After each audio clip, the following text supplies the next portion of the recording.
السماوات والأرضين الذي خلق الأفلاك والأرضين الذي خلق الإنسان من الطين وصور قلوبنا بنور نبي الأمين والصلاة والسلام على رسوله المرسلين وعلى آله وأصحابه الطيبين والطاهرين أما بعد فقد قال الله تعالى في كلامه المجيد والفرقانه الحميد إنا أعطيناك الكوثر آمنت بالله صدق الله العظيم وصدق الله بلغنا رسوله النبي الأمين المتين المبين المكين الكريم যাবতীয় প্রশংসা গুণগান হামদ তারিফ সে মহান এক আল্লাহ যিনি আসমান ও জমিনকে সৃষ্টি করেছেন শুধুই মাত্র ইনসানের উপকারের জন্য। জমিনকে বিছানার মতন বিছিয়েছেন আমাদের উপকারের জন্য। চন্দ্র সূর্য নক্ষত্র তারকা রাশি সমস্ত জিনিস দিয়েছেন আমাদের জন্য। তারপরে পরে দুরূদ ও সালামের ধারা নজরানা উচ্চাপিত উদ্ভাসিত প্রভাবিত হতে থাক। মা আমিনাল্লাল মরুদুলাল সারা বিশ্বের হেলাল পাপী ও তাপীদের উদ্ধার কর্তা আলিমে মাকানা ওয়া মা ইয়াকুনের খবর দাতা আল্লাহ হলেন রিজিক দাতা, নবী হলেন বন্টন কর্তা। যে নবী সাহেবে লাওলাদ মক্কি মাদানী, যিনি সারা বিশ্বের জন্য আল্লাহ পিস করে জগতে পাঠিয়েছেন, সেই নবী মুস্তাফা, যে নবী মুস্তাফার জন্য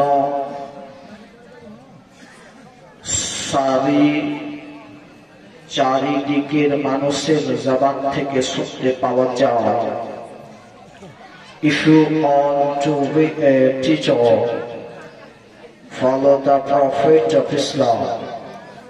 If you want to be a good father, follow the Prophet of Islam.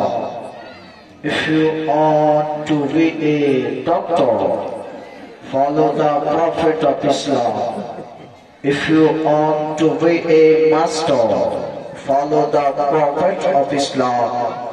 If you want to be a seer, follow the Prophet of Islam. If you want to be a peer, follow the Prophet of Islam. যেই নবী মুস্তাফার জন্য বলেছেন বিজ্ঞ পণ্ডিত, as a teacher, as a father, as a reformer, as a doctor, as a master, as a prince, as a everything, Muhammad is a superman of the earth. Say Nabi Muhammadur Rasulullah, জোরে বলুন সাল্লাল্লাহু তাআলা আলাইহি ওয়া আলিহি ওয়াসাল্লামের উপরে শত কোটি কোটি দুরূদ ও সালাম চাপিত উদ্ভাসিত হতে থাক। সকলে বলি আল্লাহুম্মা আমিন। স্টেজে উপস্থিত যোগ্য বিজ্ঞ অভিজ্ঞ শ্রোতামণ্ডলীগণ, রওনাকে স্টেজ, ওলামায়ে কেরাম ও সহকারী সভাপতি মহাশয়, আমন্ত্রিত নিমন্ত্রিত খোদার তরফ থেকে হেদায়াত প্রাপ্ত ওলামায়ে কেরাম, বয়োজ্যেষ্ঠ বয়কনিষ্ঠ হিতাকাঙ্ক্ষী ইসলাম দরদি সুন্নি মুসলমান সকলকে জানাই আমার অন্তরস্থল থেকে সালাম। আসসালামু আলাইকুম ওয়া রাহমাতুল্লাহ। ব্রাদার, খুব অল্প সময়ের মধ্যেই বক্তব্য শেষ করার চেষ্টা করব, কিন্তু বক্তব্য শোনার আগে একটা কথা শুনে লাগবে কি আজ বক্তব্য দিব। আজকে আমার টপিকই হলো এটা। এলাকায় কিছু কিছু মানুষ বলতে থাকে বা বলে कि नबी मुस्तफार अम्मी जान और अब्बू जान জাহান্নামী। বলেন আস্তাগফিরুল্লাহ, নাউজুবিল্লাহ। কিছু কিছু মানুষের ভ্রান্ত মত, ভ্রান্ত আকীদা, মন গড়া বিশ্বাস, যে দ্বারাতে মানুষের ঈমানকে খায়। আপনারা দেখেছেন কাঠের মধ্যে একটা পোকা হয়, কাঠ পোকা। কাঠের ভিতর দিক যেমন হবে হোক, ওপর দিক যেমন দেখতে ছিল তেমনই দেখতে থাকে, থাকে না থাকে না। কিন্তু যখন তাকে কর্মের জন্য ব্যবহার করা হয় দেখা যায় ভিতরে আর কিছু নাই। কাঠ পোকা যেখানে লেগেছে কাঠের ভিতরকে ধ্বংস করেছে। এমনই আকীদা আমাদের মুসলমানের মধ্যে কিছু কিছু ব্যক্তিদের এসেছে, যাদের বিশ্বাস, যাদের আকীদা নিয়ে আজকে মুসলমানের ঈমানও খাচ্ছে। মুসলমানের ঈমান খাচ্ছে, আমাদের ঈমান খাচ্ছে, কিন্তু আমরা বুঝতে পারি না। আমি গত কয়েকদিন আগে জগৎপুরে বক্তব্য দিয়েছিলাম, হোয়াট ইজ দ্য বিদআত, বিদআত কাকে বলে। আজ আলহামদুলিল্লাহ আমার বক্তব্য যখনই হয়, আমার টপিক হিসাবে বক্তব্য হয়। আমি চেষ্টা করি যতদূর বক্তব্য দেওয়ার, কেননা রঙা চঙা বক্তব্য আমার দ্বারাই হয় না। আমি চাই কিছু বক্তব্য, এত টাকা খরচা করেছেন কিসের জন্য? রং তামাশার জন্য? যদি রং তামাশার জন্য হতো তাহলে অন্যান্য গানের মাজলিস করলে এক চাইতে বেশি লোক ঘটনা হতো। কিন্তু হাদিস ও কোরআনের আলোচনা শোনার জন্য মাহফিল করা হয়েছে, আর এই মাহফিলে কোরআন এবং হাদিসেরই আলোচনা হবে ইনশাআল্লাহ। আমি গত পরশুদিন মালদার সরজমিনে ছিলাম। এই মাসটা চলতে আছে 11 শরীফের রবিউল সানি বা রবিউল আখির বলা হয়। এই মাসে 11 তারিখে 11 শরীফ বলে আমরা একটা দিন পালিত করি, যেদিনই গাউসে পাক রাদিয়াল্লাহু তাআলা আনহুকে স্মরণ করে, নাকি? আজ আমার বিষয় হলো যে কোরআন থেকে কিছু দলিল দেওয়ার চেষ্টা করব কি নবী মুস্তাফার আম্মি জান আর আব্বু জান জান্নাতি না জাহান্নামী, জান্নাতি না জাহান্নামী। আমি এটাই আপনাদেরকে তুলে ধরার চেষ্টা করব ইনশাআল্লাহ। আপনাদেরকে বলবো মায়েরা পোশাক ব্যবস্থা যেরকম ভাবে হচ্ছে করে দেন, কিন্তু কেউ চিৎকার করবেন না। এদিকে ছেলেদের বসার অনেক জায়গা আছে, এদিকে ছেলেদেরকে বসিয়ে দেন, ভালো হবে। আমি আপনাদের সামনে দেখুন নিয়ে এসেছি একটা কিতাব। এই কিতাবটা আপনারা দেখেছেন, আপনাদের গ্রামেরই। এর নাম হলো কোরআন শরীফ। এর নাম হলো কোরআন শরীফ। এই কোরআন শরীফ থেকে আমি আপনাদেরকে কিছু মত বা কিছু আকীদা দিতে চাই। মানুষ বলে নবী মুস্তাফার মা, নবী মুস্তাফার আব্বাজান ছিলেন জাহান্নামী মুশরিক। কি? জাহান্নামী মুশরিক। তাহলে কোরআন হাদিস থেকে আকীদা আমাদেরকে নিতে হবে না, হবে না? নবী মুস্তাফার আম্মি জান আব্বু জান যদি জাহান্নামী হয় আর আমরা বলতে আছি জান্নাতি, তাহলে দলিল বা এভিডেন্স থাকা প্রয়োজন না প্রয়োজন নয়? অবশ্যই থাকা দরকার বা আছে। দেখুন কোরআন শরীফ, এই পাড়ার নাম হলো, পাড়াটা হলো 15 পাড়া। কত পাড়া? 15 পাড়া। সূরা নাম্বার হলো 17। সূরা নাম্বার 17। সূরার নাম হলো বানি ইসরাইল। সূরার নাম হলো বানি ইসরাইল। আয়াত নম্বর এইখানে 15। আয়াত নম্বর 15-এর মধ্যে আল্লাহ রব্বে কায়নাত বলতে আছেন, ওয়ামা কুন্না মুআযিবিনা হাত্তা নাবআসা রাসূলা। আল্লাহ রব্বে কায়নাত বলতে আছেন ওয়ামা কুন্না মুআযিবিনা হাত্তা নাবআসা রাসূলা। আল্লাহ রব্বে কায়নাত বলতেছেন আমি ওই কওম, ওই দলকে আযাব দেব না। কে বলতে আছেন এটা? কে বলতে আছেন? আল্লাহ। আমি ওই কওমকে, ওই ব্যক্তিদেরকে আযাব দিব না যাদের মধ্যে আমি নবী পাঠাই নাই, যাদের মধ্যে নবী পাঠাই নাই। হযরতে ঈসা আলাইহিস সালাম থেকে নবী মুস্তাফা অবধি প্রায় 600 বছর বা 500 বছর কোন নবী ছিলেন না। কত বছর? 500 বছর বা 600 বছর কোন নবী ছিলেন না। ফুকাহায়ে কেরামগণ বলেছেন ওই সময়টা হযরতে ঈসা আলাইহিস সালাম থেকে নবী মুস্তাফা নবুয়ত প্রচারের আগে অবধি ওই সময়টাকে, ওই জামানাটাকে, ওই টাইমটাকে জামানায়ে ফাতরাত বলা হয়। জামানায়ে ফাতরাত। আর তাদের জন্য বলা হয়েছে তারা অবশ্যই জান্নাতি। জোরে জোরে জোরে জোরে জোরে।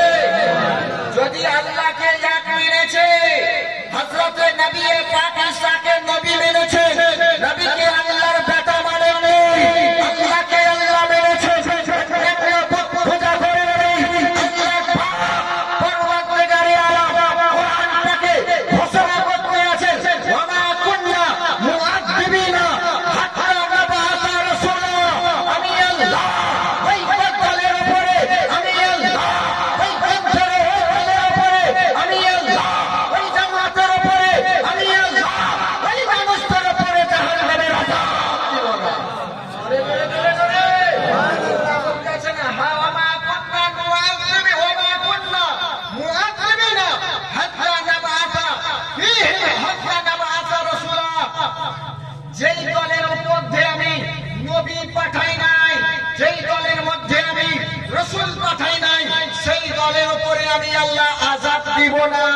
আর হযরতে আব্দুল্লাহ, হযরতে আমিনা, মা আমিনা রাদিয়াল্লাহু তাআলা আনহা, আর হযরতে আব্দুল্লাহ রাদিয়াল্লাহু তাআলা আনহু, এ বেরাদার আব্দুল্লাহ রাদিয়াল্লাহু তাআলা আনহু ওই জামানায়ে ফাতরাতের মধ্যে ছিলেন। আর ফুকাহায়ে কেরামগণ বলেছেন ওই সময়ে যারা ইন্তেকাল করেছেন, আল্লাহকে এক মেনেছেন এবং ঈসাকে খোদার বেটা মানেননি, তারা হলো জান্নাতি। জোরে। এটা হলো একটা আয়াত। পারা নম্বর 15, সূরা বানি ইসরাইল, সূরা নম্বর 17, আয়াত নম্বর হচ্ছে 15। এখান থেকে স্পষ্ট আল্লাহ রব্বে কায়নাত বলতে আছেন কি ওই যেই দলের মধ্যে আমি নবী পাঠাইনি তাদেরকে আযাব দিব না, তাদেরকে আযাব দিব না। চলুন আরেকটি আয়াত আমরা পড়ে নিই। দেখেন এটা হলো সূরা ইব্রাহিম।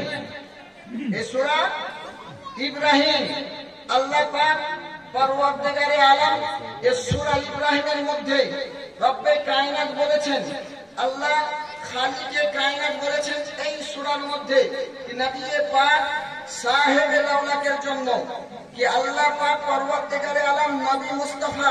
দেখুন ওয়াইদ ক্বালা ইব্রাহিম, ওয়াইদ ক্বালা ইব্রাহিম, আল্লাহ পাক পরওয়ারদিগারে আলমের নবী হযরত ইব্রাহিম আলাইহিস সালাম বললেন রব্বিজআল হাযা বালাদান আমিনা।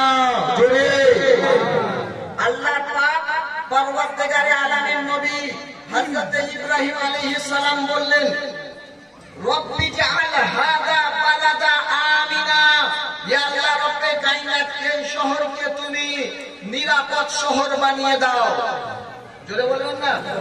এটা কোন টাইমে বলেছিলেন, কোন সময়ে বলেছিলেন? যখন নবী ইব্রাহিম আলাইহিস সালাম হযরত ইসমাঈল আলাইহিস সালাম সঙ্গে হাজরাকে জঙ্গলে রেখে এসেছিলেন। কোথায়? জঙ্গলে। তখন আরব শহর ছিল না, সে সময় আরব শহর ছিল না, সে টাইমে জঙ্গল ছিল। যেই জায়গা থেকে দোয়া করেছিলেন হযরত ইব্রাহিম আলাইহিস সালাম, সেই টাইমে দোয়া করেছিলেন আল্লাহ পাক পরওয়ারদিগারে আলমকে, রব্বিজ আল হাদা বালাদা আমিনা, ইয়া আল্লাহ পাক পরওয়ারদিগারে আলম এটাকে একটা নিরাপদ শহর বানিয়ে দাও। আর এখন আরব শহর না শহর নয়, শহর না শহর নয়। তাহলে হযরত ইব্রাহিম আলাইহিস সালামের দোয়া আল্লাহ কবুল করেছিলেন না করেননি? করেছিলেন। অপর দোয়া হযরত ইব্রাহিম আলাইহিস সালাম তারপরে দোয়া করতে আছেন, ওয়াজনুবনি ওয়া বানিয়া আন না'বুদাল আসনাম, ইয়া আল্লাহ আমার কওমের মধ্যে আমার সন্তানদেরকে তুমি বুত পূজা থেকে দূরে রাখিও। এটা আমার কথা নয়, হযরত ইব্রাহিম আলাইহিস সালাম বলতে আছেন, ওয়াজনুবনি ওয়া বানিয়া আন না'বুদাল আসনাম, আল্লাহ পরওয়ারদিগারে আলম, আল্লাহ আমার বান্দা আমার সন্তানদেরকে তুমি বুত পূজা থেকে দূরে রাখিও। তাহলে নবী মুস্তাফা হযরত ইব্রাহিম আলাইহিস সালামের সন্তান থেকে নবী পাক এসেছেন, হযরত ইব্রাহিম আলাইহিস সালামের আওলাদ থেকে নবী পাক এসেছেন। আর নবী হযরত ইব্রাহিম আলাইহিস সালাম আল্লাহর কাছে এটাই দোয়া করেছিলেন, আল্লাহ আমার সন্তানদেরকে বুত পূজা থেকে দূরে রাখিও। তাহলে কেউ যদি বলে নবী মুস্তাফার মা, নবী মুস্তাফার আব্বা মুশরিক ছিল, ভুল বলবে না, ঠিক? কেননা কোরআন ইব্রাহিম আলাইহিস সালাম বলতে আছেন আল্লাহ তাদেরকে বুত পূজা থেকে হেফাজত করি। এবার কেউ বলতে পারে কোন একটা শেষ নাই, ওদের ঈমান থাকলো চাই না থাকলো এটা দেখে না, কি হযরত ইব্রাহিম আলাইহিস সালামের আল্লাহ এই দোয়া কবুল করেননি? তাহলে প্রথম দোয়া কবুল করেছেন, দ্বিতীয় দোয়া কবুল করবেন না করবেন না? প্রথম করেছেন, দ্বিতীয় করেছেন। আরেকটা পয়েন্ট কি হযরত ইব্রাহিম আলাইহিস সালামের দোয়া যদি আল্লাহ কবুলই না করেছেন তো কোরআনে দিলেন কেন? যদি কবুলই না করেছেন কোনো অর্থ নেই, তাহলে অর্থহীন জিনিস কোরআনে থাকে, কোরআনে থাকবে। এ কোরআন যালিকাল কিতাবুল লা রাইবা ফি, এ কোরআন যে কোরআনের মধ্যে don't have any doubt in this book, যে কোরআনের মধ্যে কোনো সন্দেহ নাই, এ কোরআনে তাহলে আল্লাহ যদি দোয়া কবুল না করেছেন তো দিলেন কেন? তো চলুন আরেকটি আয়াতে পাক আপনাদেরকে শুনিয়ে দিই। এ বেরাদার সেই আয়াতেও আল্লাহ রব্বে কায়নাত বলেছেন নবী মুস্তাফার জন্য, হযরতে নবী পাক সাহেবে লাউলাকের জন্য আল্লাহ রব্বে কায়নাত বলেছেন। দেখুন পারা নাম্বার 2, পারা নাম্বার 2 সূরা বাকারা, সূরা নাম্বার 2, পারা নাম্বার 2, সূরা নাম্বার 2, এর মধ্যে আল্লাহ পাক পরওয়ারদিগারে আলম বলতে আছেন আয়াত নাম্বার 117, 118, 119 এর মধ্যে, 29 এর মধ্যে, 127, 128, 129 এর মধ্যে, ওয়া ইয়ারফাউ ইব্রাহিমা কাওয়াইদা মিনাল বাইত ওয়া ইসমাঈলা, আল্লাহ পাক পরওয়ারদিগারে আলমের হাবিব হযরত ইব্রাহিম আলাইহিস সালাম আর হযরত ইসমাঈল আলাইহিস সালাম যখন কাবা শরীফ তৈরি করলেন, নির্মাণ করলেন, তারপরে আল্লাহর দরবারে হাত দিয়ে দোয়া করতে আছেন, রব্বানা তাকাব্বাল মিন্না ইন্নাকা আনতাস সামিউল আলিম, আল্লাহ তুমি আমাদের দোয়া কবুল করো, তুমি সবকিছু শুননেওয়ালা। তার দোয়া কি করতে আছেন? দোয়াটা কি বলতে আছেন? হযরতে নবী পাক হযরতে নবী ইব্রাহিম আলাইহিস সালাম দোয়া করতে আছেন, রব্বানা ওয়াজআলনা মুসলিমাইনি লাক, ইয়া আল্লাহ আমাদের দুজনকে, কাকে কাকে? হযরতে ইব্রাহিম আলাইহিস সালাম আর ইসমাঈল আলাইহিস সালাম দুজন আছেন, তিনি দোয়া করতে আছেন আল্লাহ আমাদের দুজনকে মুসলমান বানিয়ে রাখো, জোরে আমাদের দুজনকে মুসলমান বানিয়ে রাখো। ওয়া মিন যুররিয়াতিনা উম্মাতান মুসলিমাতান লাক, ইয়া আল্লাহ আমাদের এই সন্তান থেকে একটা কওমকে, একটা গৃহকে, একটা বংশকেও তুমি মুসলমান বানিয়ে রাখো। একটা কম, একটা দল, একটা গ্রহকে তুমি মুসলমান বানিয়ে রাখো। ওখানে একটু আয়াত বাদ দিতে আছি। তারপরে আল্লাহ রব্বে কায়নাত হযরতে ইব্রাহিম আলাইহিস সালাম আল্লাহর কাছে জিজ্ঞাসা করলেন, আগে দোয়া করলেন, আল্লাহ রব্বানা ওয়াজআলনা মুসলিমাইনি লাক। নারে তাকবীর, নারে রিসালাত, নারে রিসালাত, ওয়াল মাইলা সুন্নাত, নারে তাকবীর, নারে রিসালাত। বিরাদার, হযরত ইব্রাহিম আলাইহিস সালাম দোয়া করলেন, রব্বানা ওয়াজআলনা মুসলিমাইনি লাক, ইয়া আল্লাহ আমাদের দুজনকে মুসলমান বানিয়ে রাখো। এবং বলতে আছেন, ওয়া মিন যুররিয়াতিনা উম্মাতান মুসলিমাতান লাক, ইয়া আল্লাহ আমার এই সন্তানের একটা বংশকে, একটা গ্রহকে, একটা দলকে তুমি মুসলমান বানিয়ে রাখো। তারপরে ধ্যান দিবেন, আল্লাহ রব্বে কায়নাতের নবী হযরত ইব্রাহিম আলাইহিস সালাম দোয়া করতে আছেন, রব্বানা ওয়াবআথ ফীহিম রাসূলা। রব্বানা ওয়াবআথ ফীহিম রাসূলা, ইয়া আল্লাহ পাক পরওয়ারদিগারে আলাম, আমার রব্বানা ওয়াবআথ ফীহিম রাসূলাম মিনহুম। আল্লাহ রব্বে কায়নাতকে হযরত ইব্রাহিম আলাইহিস সালাম বলতে আছেন, ইয়া আল্লাহ রব্বানা ওয়াবআথ ফীহিম রাসূলা, তুমি একজন রাসূল মিনহুম তাদের মধ্যে থেকে, কাদের মধ্যে থেকে, ইয়া আল্লাহ যাদের জন্য বলেছি, যাদেরকে বুত পূজা করতে মানা, যাদেরকে বুত পূজা যেমন না করে তাদের মধ্যে থেকে, ইয়া আল্লাহ যাদেরকে মুসলমান বানিয়ে রেখেছো, সেই দলকে মুসলমান বানিয়ে রেখেছো, সন্তানের মধ্যে এই দলকে মুসলমান বানিয়ে রেখেছো, এই দল থেকে তাদের মধ্য থেকে একজন নবী পাঠাও। ইয়া আল্লাহ তাদের মধ্য থেকে, তাদের মধ্য থেকে যাদের জন্য দোয়া করেছি, আল্লাহ যাদেরকে বুত পূজা করায়ও না, যারা যেন মুসলমান থেকে পথভ্রষ্ট না হয়, তাদের মধ্য থেকে একজন নবী পাঠাও। আর তার থেকে নবী আসতে আছেন আমাদের নবী, মা হলো আমিনা, বাপ হলো আব্দুল্লাহ। এদের আদা বক্তব্য শেষের দিকে নিয়ে যায়। আমি বলতে চাই, আজকে মুসলমান বলে মুস্তাফার মা জাহান্নামে যাবে। বিশ্ব মুসলমান কোরআনকে তেলাওয়াত করো, কোরআনকে রিসার্চ করো, কোরআনকে রিসাইট করো, বুঝতে পারবা হযরত ইউনূস আলাইহিস সালাম কে বললাম, নাম কি বললাম? হযরত ইউনূস আলাইহিস সালাম যখন তিনাকে মাছের পেটে চলে গেলেন, 40 দিন অবধি, কোরআন থেকে এটা 40 দিন অবধি মাছের পেটে ছিলেন। কদিন? 40 দিন অবধি মাছের পেটে। আল্লাহ রব্বে কায়নাত এদিকে ইরশাদ করলেন, আল্লাহ রব্বে কায়নাত এদিকে বললেন, ইয়ে জিবরাইল যাও, জিবরাইল চলে যাও আর সমুদ্রের মাছে যে বলে দাও, যেই মাছের পেটে আমার নূহ আলাইহিস হযরতে ইউনূস নবী আছে, এই মাছের ইরফ আছে, এই হযরতে জিবরাইল যাও আর বলে দাও মাছকে, সমুদ্রের মাছকে জানিয়ে দাও, যেই মাছের মধ্যে আমার ইউনূস নবী আছে, সেই মাছের সঙ্গে যে বেয়াদবি না করে। নায়েকে রামগণ বলেছেন, মহাদিসানে কেরামগণ বলেছেন, মাছের জান্নাতে একটা কুকুর যাবে আর একটা মাছ যাবে, আর ওই মাছের মধ্যে হলো যেই মাছে হযরত ইউনূস আলাইহিস সালাম যেই মাছের পেটে 40 দিন ছিল, ওই মাছটা যাবে জান্নাতে। মুসলমান যদি 39 দিন থাকার কারণে একটা মাছকে আল্লাহ জান্নাতে পাঠাতে পারে, জান পেটে জান করবে, নবী 10 দিন হোক, 9 মাস 10 দিন হোক, মায়ের পেটে ছিলেন, সে না কেমন করে জাহান্নামী হতে পারে? আর একটা কথা বলে দিই, নবী পাক সাহেবে লাওলাদ ওনার অভ্যাস ছিল খুব ভালো।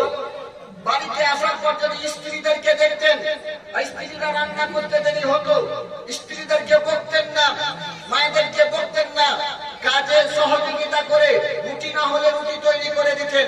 এমন অবস্থায় নবী পাক বাড়িতে এলেন, দেখছেন হযরত আয়েশা সিদ্দিকা রাদিয়াল্লাহু তাআলা আনহা রুটি তৈরি করার জন্য আটা বা জও পিষাই করে রুটি তৈরি করবেন।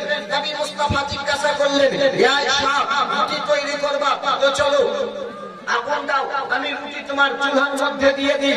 হযরতে নবী পাক সাল্লাল্লাহু তাআলা আলাইহি ওয়াসাল্লাম মা আয়েশা সিদ্দিকা রাদিয়াল্লাহু তাআলা আনহা আগুন জ্বালিয়েছেন চুলার মধ্যে, এবার নবী পাক রুটি দিয়ে দিয়েছেন। তারপরে নবী মুস্তাফা চলে এসেছেন, হযরতে আয়েশা সিদ্দিকা রাদিয়াল্লাহু তাআলা আনহা এবার গিয়ে রুটি করতে আছেন। একের পর এক রুটি করে, রুটি হয়ে যায়। এবার নবী মুস্তাফা জিজ্ঞাসা করতে আছেন, হে আয়েশা কত আটা সেরেছো, এখন পর্যন্ত কি রুটি হয় না, এখন পর্যন্ত কি রুটি হয়নি? হযরতে আয়েশা সিদ্দিকা রাদিয়াল্লাহু তাআলা আনহাকে নবী পাককে হযরতে আয়েশা সিদ্দিকা রাদিয়াল্লাহু তাআলা আনহা নবী পাককে বলতে আছেন, ইয়া রাসূলুল্লাহ ইয়া হাবিবাল্লাহ ফাদাকা দিয়ে নবী গো, রুটি তো সব হয়ে গেছে, কিন্তু যেই রুটিটা আপনি লাগিয়েছেন সেটা এখন পর্যন্ত হয়নি। জোরে এখানে স্টপ করলাম। আর একটা নবী মুস্তাফা হযরতে আবু হুরায়রা একজন সাহাবীর ঘরে দস্তরখানায় মুখকে মুছলেন, হাত মুছলেন। সাহাবায়ে কেরাম হযরতে নবী পাক যে সাহাবী ওই দস্তরখানায় হাত মুছেছিলেন, সেই সাহাবা এবার ওটাকে পরিষ্কার করবেন তো কি করে? পরিষ্কার করতে আছেন তো আগুনে ফেলে দিয়েছেন। সাহাবায়ে কেরাম হতভম্ব, কি এই জিনিস আগুনে ফেলেছো, আগুনে জ্বালিয়ে দিবে।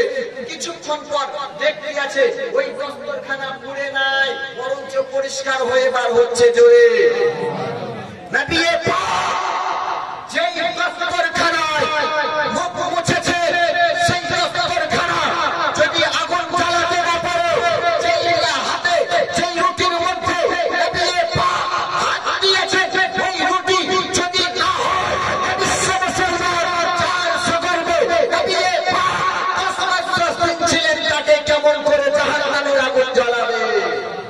বেরাদার, আমাদের মধ্যে কিছু মুসলমান এসেছে, মুসলমান নামধারী, আমাদের ঈমান আকীদাকে ধ্বংস করার জন্য, আমাদের ঈমান আকীদাকে বরবাদ করার জন্য।